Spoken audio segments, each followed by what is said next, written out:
Well, welcome to the Business Spotlight series. My name is Heather Frierson, and I'm your host of the Business Spotlight podcast.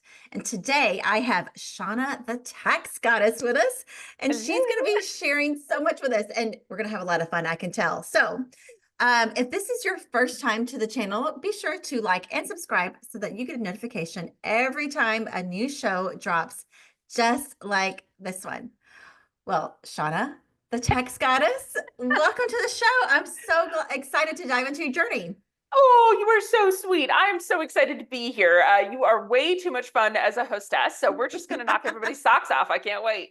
I believe it. Let's do it. Well, if you could, why don't you just set the stage for everyone and share just a little bit about who you are and your business?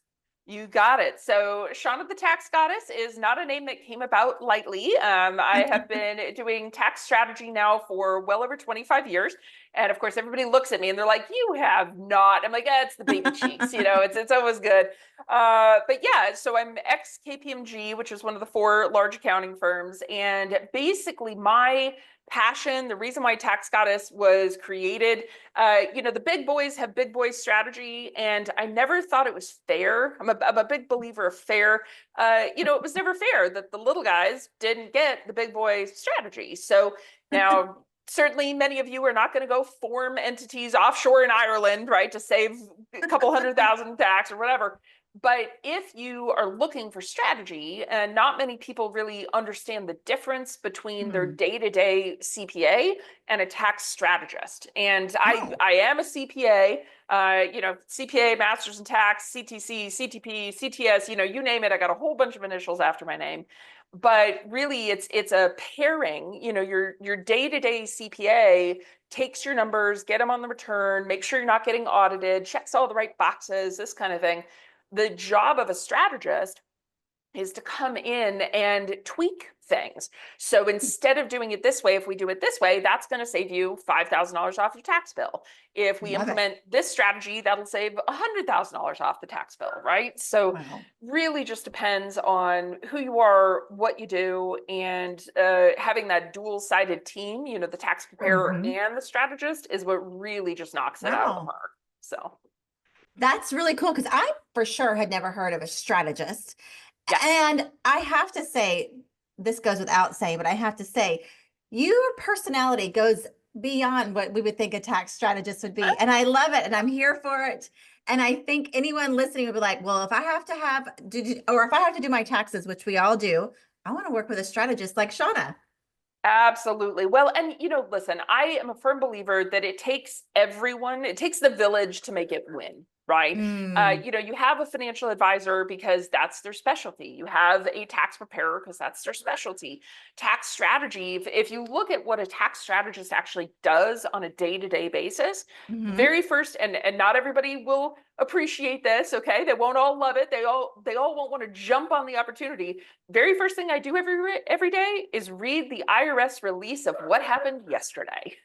So, not many Yes. people enjoy digging into those court cases, but as a strategist, it's our job to know, hey, if Mm, you're in the oil and gas industry and you're doing manufacturing, what kind of credit just happened in the court case that happened yesterday that is now a wow. new approved law, right? So Hmm. you really can't. We hear this often where somebody says, "Oh, my CPA is doing my strategy." They may know the baby basics. Okay, a good Hmm. CPA will know that low hanging fruit, right? Mm. But if you're really looking into some bigger picture things than buying a car and setting up a 401k, a Wow. strategist is the other side of that team. So That's a really good analogy for us people like me. I'll just say it's me. That, when you said it's the low hanging fruit on one side and then the bigger picture, that yes, really does kind of clear up the water, even for me. So you didn't just fall into this. no. So what is your backstory and why are you so passionate about it? Oh, I love it. Well, okay, so let's back up. I actually started in astrophysics. All right. Oh, So I was going to be the love Sheldon it. Cooper. I was doing like that's where I was headed. Okay, this was the plan. But the long story short is, and if anybody wants to read the full story, you're welcome to check out the book. We've got a book called The 6% Life. So you can read the Oh, full, it's a whole chapter that talks about this. But very long story short, I am my mother's daughter, okay? And she got an IRS notice one day and she wasn't happy. And I don't know about you, but when your mama ain't happy, you ain't Yeah. happy, right? Like Yeah. just Yeah. not going on. And, we were sitting across the kitchen table and she said, I don't know what else to do. I've talked to the CPA and I've talked to my attorney and nobody's giving me any advice and I don't know what to do. And I said, well, I'm kind of smart. I'm good with numbers. Maybe I can figure this out. How old And were you? Can I ask just how old you were? at that time I was, let's see, I think 18, 19, Oh somewhere in my that range. goodness. So Love yeah, it. this was baby Shauna. This was baby Shauna. Mhm. And I said, listen, I mean, it can't be that hard. I'm good at numbers. Like we could figure this out, right? This can't be this hard. And it turned into a rabbit hole, right? Where, Mm. you uncover this. Well, if this works this way, then what about this? And what about that? And what about this? And so as I started deep diving into it, I think really the part that truly drew me to being a strategist specifically is that Mhm. it's very much about the creativity, right? And people Wow. don't, yeah, they don't often think about tax and create. They think tax creative equals jail, which is not where we're going, right? We're not doing that. But for when we look at the tax code, you have a set of rules, right? I often look at it as a chessboard. So you have a set of Mhm. rules. The king can move this way, the queen can move this way, the pawns can do this. Okay. You have all these rules and you have different pieces on your board. Are you Yeah. married? Or do you own real estate? Do you own a business? All of these different pieces. Yeah. And so when you look at all of the rules together, the creative part is what your goal is. Pay the lowest amount of Mhm. tax that is completely legal above board, right? And effectively win the game of life, right? Keep as much money for you as you can. Yeah. Do with that money as you want. Do you want to do charity? Do you want to build a school? Do you want to help starving kids in Africa? Like, whatever it Mhm. is you want to do with your money. Um, the creative part is, how do I make all of the rules fit together and get you what you want? I And love and that that. just, and then of course I got to help my mama, which no arguments How'd that, there, right? So yeah, how did that pan out? pretty darn good. I can't tell you her exact story, of course, Right. but yeah, she is now a part of what we call the 6% life, which is where the title of the book came from. Mm. Our average client tax rate for somebody that's working with a strategist is 6.92%. So if you're Wow. paying more than that and you're annoyed about that, you should be talking to a strategist. So I love that. I love how at such an early age at 19, you fell into your passion and what you're actually really good at. I was so lucky. So lucky, but also I think life does that, right? And so Yes. I can't help but to see now, fast forward, you've got a Forbes picture behind you for those of you that are list or watching on YouTube. Tell me a little bit about that because that's Absolutely. from doing your mom's taxes to being in Forbes. It has been That's a wild huge. ride. Yeah. Well, I mean, I suppose the one really good thing about it, listen, when as an entrepreneur, because I own my business, I own Tax Mhm. Goddess, it's my baby. Okay. There were ups, there were downs, there Mhm. were, oh, I'll never make that mistake again. Right. I mean, Mm. you name it and it comes up as a business owner. But I think, at least from that standpoint, who doesn't want to save money on their taxes? Yeah. It's a very easy thing to help people with because everybody wants what you do. Yeah. And so, Forbes, there's actually an entrepreneur above that, which isn't currently in the screenshot, but everybody wants what you have. And as long as you Mm. are I'm gonna almost call it a good person, right? Mhm. You do what you do to help others around you, right? And of course, you get paid for doing that. I Yeah. mean, who doesn't get paid for doing what they do? But as long as you're providing value above and beyond what you're Right. getting paid for, and everybody feels like it's a win-win deal, people are happy, right? And Yeah. I'm Yeah. a big believer in happiness makes the world go round. So there you go. So There you go. Well, a lot of our listeners, of course, are like you, entrepreneurs, business owners, and have teams. So I want to hear a little bit about your team and mm, how you went from maybe being a solopreneur to having a yes. team like you have. Absolutely. That was also something I fell into. Let's go with that. I apparently fall all over the place.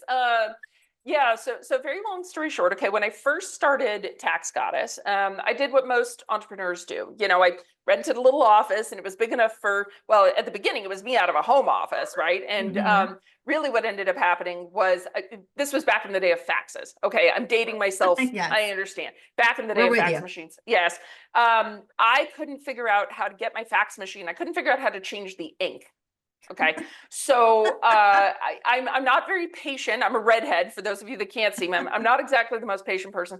And I went to Office Max or what, you know, whatever was available at the time, Staples, whatever. And I said, okay, I need to figure out how to change the ink. And the guy said, well, bring the machine and do this, and we'll come look at this and whatever. I'm like, you know what? This. I need to be doing what I'm specialized in. I do not need to be Yeah. figuring out how to change the ink in a fax. Like, this is ridiculous. So I hired my first secretary, and then I hired a bookkeeper, and then I hired, you know, and the team just kind of Hmm. grew and grew and grew. And so at one point, you know, I had a building. I had about 20 people all here in the stateside that was in the Hmm. building. And one day, and this was just when everything started going technological. Okay. Oh, uh-huh. So yeah, you were now able to do remote from home. You could do Zoom meetings. This was like, you know, the beginning of Skype Yeah. meetings, like the beginning of all Yeah. this Oh, digital Skype. stuff. Yeah. Skype back in the day. And so I went to the office one day, and the only people there were me and the secretary. And so I was Mm, looking around, and at this point, I owned a 3,000 square foot building. I'm like, where is mm. everybody? And he said, well, I mean, everybody's working from home because you said they could. And like, why would they drive in traffic? I'm like, oh, Yeah. yeah. So we got rid of the building. Okay. Smart. Went to all digital. And this was now probably 14 years ago Oh, somewhere. wow. You were on the early adopters of that. Early adopters, absolutely. And once we were digital, I said, well, wait a second. I mean, I need to hire a new bookkeeper. Why am I hiring only in Phoenix? Like where my office was at the time. I'm like, I could hire in California, I could hire in New Mexico, I could hire Yeah. overseas. Wow. And so that was the beginning, really. And KPMG had been doing overseas hiring for 30 years at this point, you know, so it wasn't really a strange concept to me. But this is when we started hiring overseas. And at one point, we had about 123 people on staff, about Wow. 90% of them overseas. So, Wow. yeah. So, and Is at that this how it point, still is today? we've got people in 20 different countries. There's only about Wow. 7 of us that are stateside, and everybody else Wow. is global. So, and it's been one of the best moves we've ever done because it's allowed me to hire the specialists, the true Mhm. specialists. Like, I need a guy that knows Yes. this, right? I need a woman that knows how to do this. And it has just made such a massive impact on our business to be able to be flexible for speed, Yeah. to find the right qualifications. I mean, it's so much so that we've actually opened up a completely separate business called Talent Gnome that helps other people hire people overseas. Because so many people, even still Wow. to this day, are like, well, I don't know, I'm nervous. Is it okay? Like, what about security? You know, there's a lot of fear still Hmm. about it. And this is now 40 years later from what I saw at Yeah. KPMG. So, yeah. Wow. So, So the thing that strikes me the most is that you're sitting what looks like a home office because it's absolutely. cozy. Yes. You have 120 employees Yeah. overseas and you're Yeah. able to communicate with all of them and still Oh, do yes. what you're good at. It's the best part. Ha- What kind of, tell me how that management style and how you orchestrate all that because you've built Absolutely. an empire at this point. You're not a Absolutely. business owner, you're a C-suite Yes. corporate owner. Yes. And really I'll be honest, that's the only way I believe once you get to a certain size. Okay. So when it was just 20 people, I could Mhm. manage. I could deal with that. And everybody Mhm. was in the building and that was okay and whatever. Once we hit about 30, maybe 35 people, I Mhm. I can't, right? There's Yeah. only so you can't manage and do the work and talk to clients and do sales. Like Right. you just can't. And so that's when we started to have what you would consider like a more traditional management structure. So if you were Mhm. to look at our organization today, you know, I have a head of operations, he's got a legal team, he's got programmers and automations, I've got a finance team, and they deal with all of our payroll. Yeah. And I mean, just like any other organization. And really the only difference is, so for example, my head of operations is in Kenya and my head of finance Mm. is in India. You know, but does it Wow. matter? Like they do their job and they do it well. And they are definitely, I would consider, we call them core ops, right? We have meetings once a Yeah. week where it's the three of us and we talk through everything. I mean, in my opinion, it's like any other business. And the only difference Yeah. is instead of walking down the hallway and going knock, knock, hey, Bob, do you got a minute? Right? We use Slack. You go to Slack and you send a message and say, hey, do you have a minute? And you pop into a meeting. I mean, it's the same Wow. thing. So Yeah. What would you say to others listening that are on that verge of trying to determine, am I ready to take this to the next level? Like, if you had to say, these are the three things you need to have in place, what would those three things be?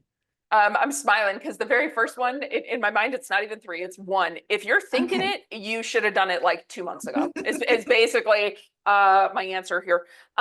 You know, part of the way that your business, if you decide you want to expand, whether it's overseas, national, whatever, it doesn't matter. A part of it is what are the needs of the business? Because you may very well feel, listen, I need help. Can you afford, first of all, can you afford help, right? So running those numbers with your CPA, with your bookkeeper, can you actually afford help? Whether that's local help or overseas help might be 20% of local help. So can you afford it or not? It becomes a very interesting question. What kind of security concerns do you have? So for example, with us, you know, we used to do bookkeeping, which means we had access to all your bank accounts and payroll accounts and credit cards, right?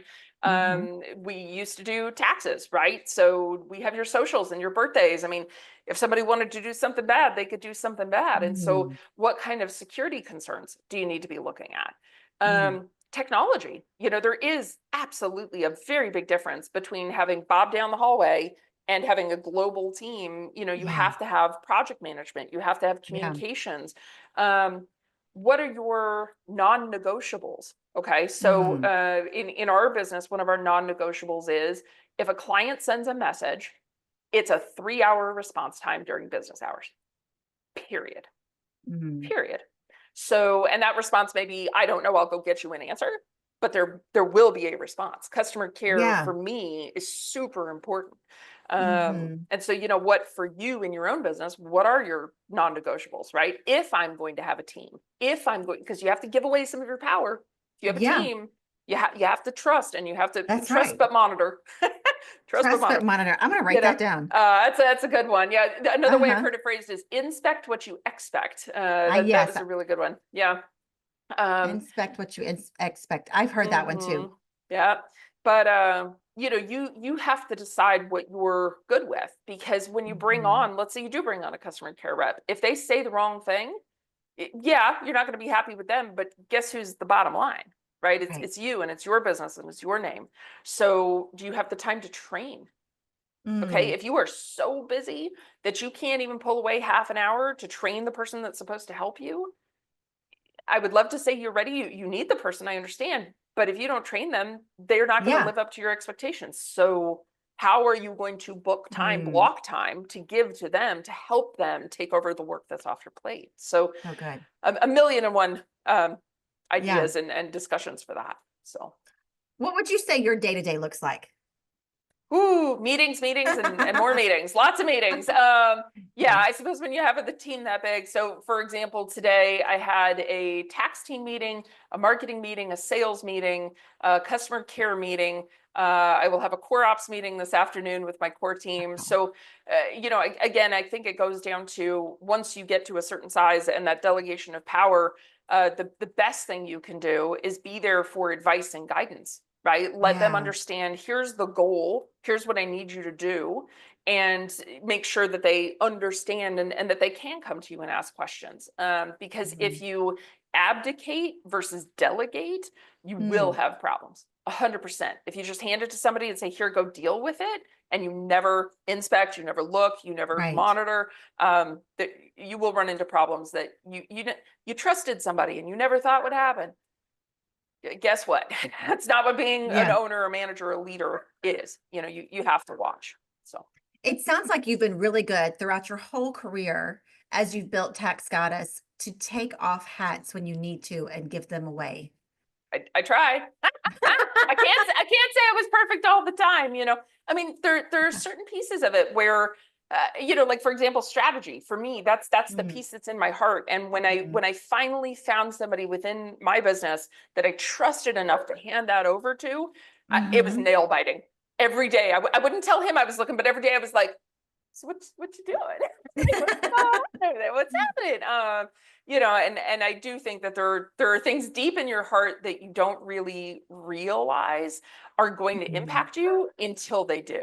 And you go, mhm. oh, okay. Like I either need to decide that I'm going to take that back, or I need to go work on Yeah. myself. Like I don't know what else to say. Like work on yourself to let it go. Right. Mm. So What would you say is a challenge right now in this season of work life that you're learning to grow, an area you're learning to grow in? um that's a great question.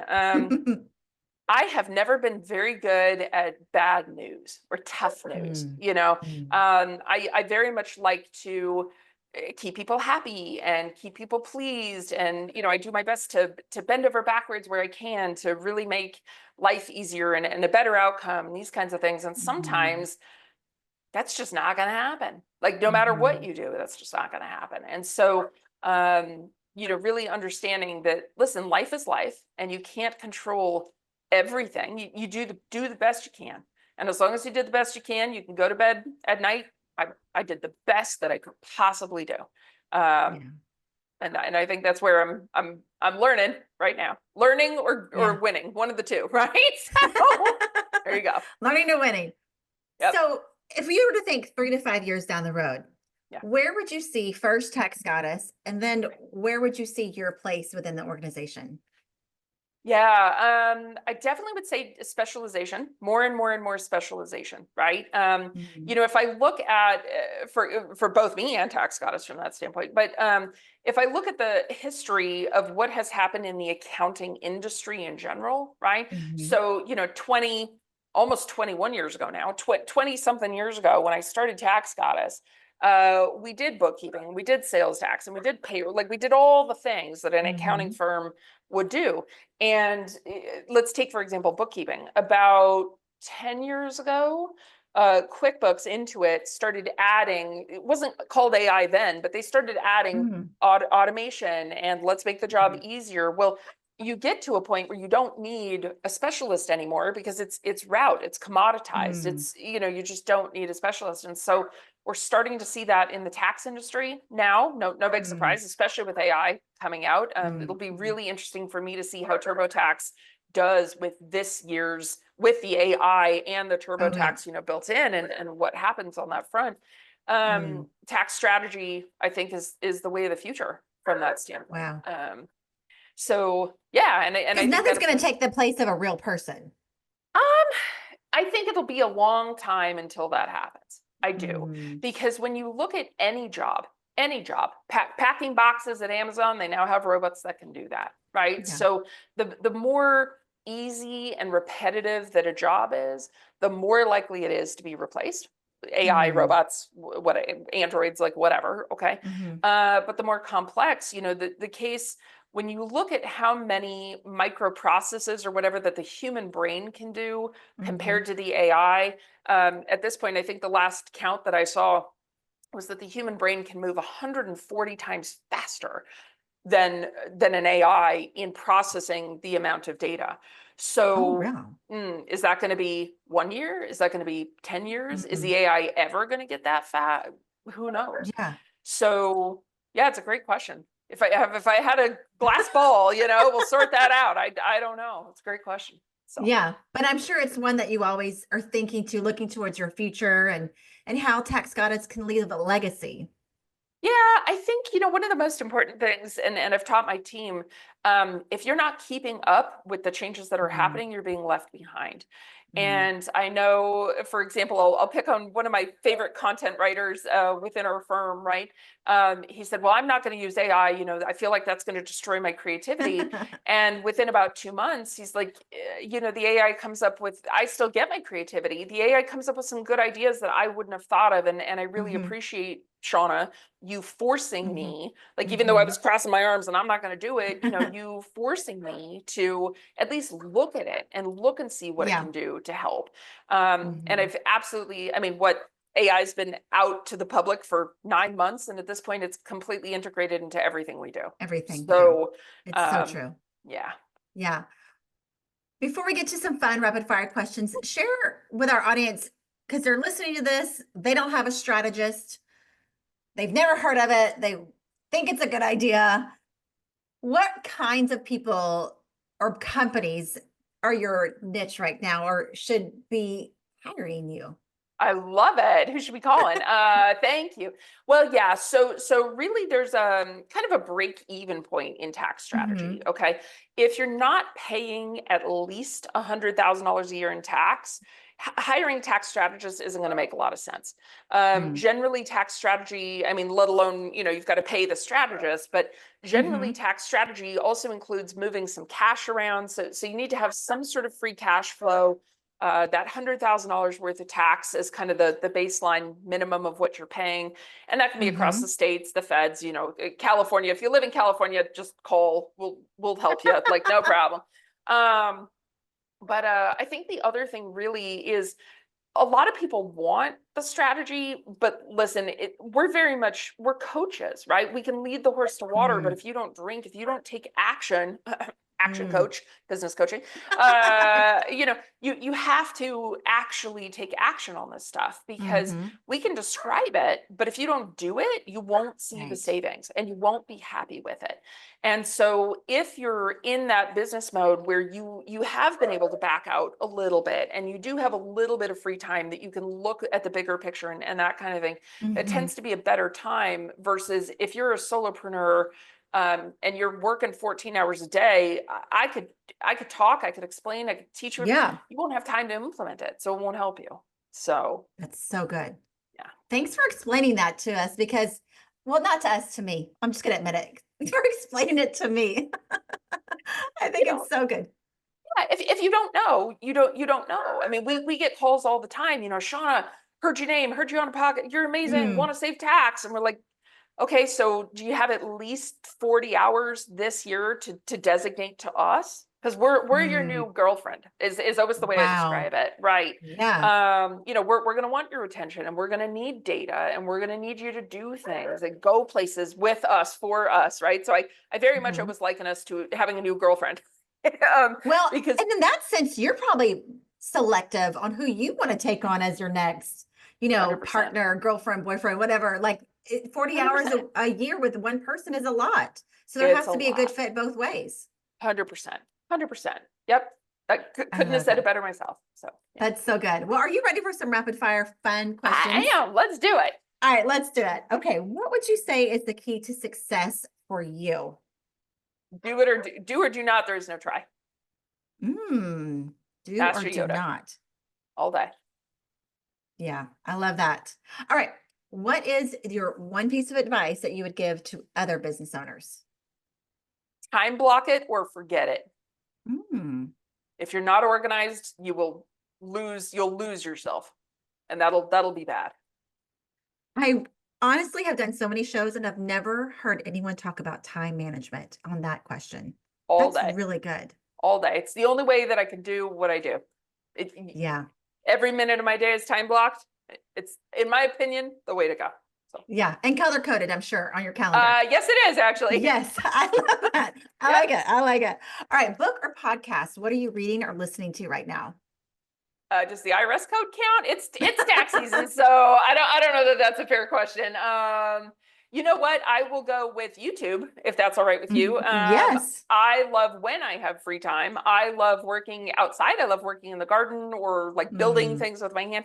There is a YouTube channel I just found called Haxman, Haxman.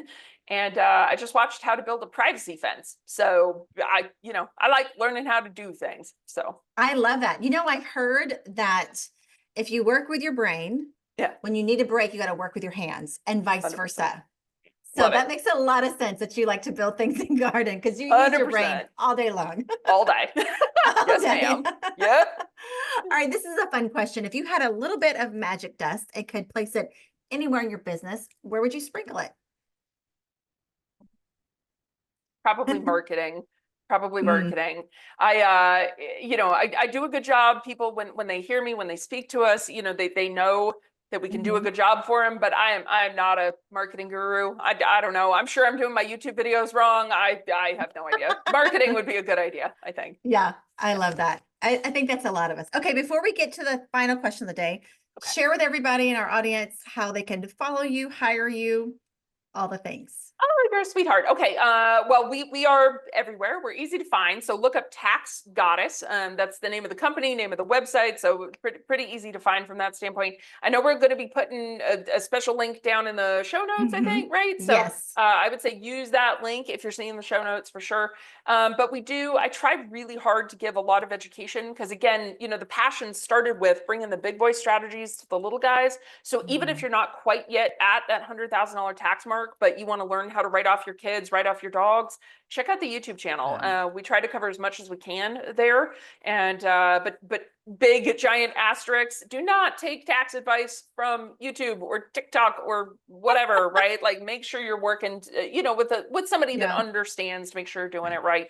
But yeah, we're pretty easy to find from that front. So that's awesome. I'm gonna check out your YouTube channel for sure. For sure. Awesome. If nothing else, like I'm gonna learn a lot, but also you're just fun to listen to. Oh, just making me blush. I love it. Thank you. You're welcome. All right, final question of the day, which is one of my favorites. What is most inspiring you today? I think I'm going to go with the sunshine. I'm an Arizona girl, and it has been a little overcast past couple of days, which was great when I was hauling mulch the other day, which was fabulous. But the sun is back out, and so I think the sunshine's picking up my mood. I'll go with that. That's awesome. Yeah, I love that answer.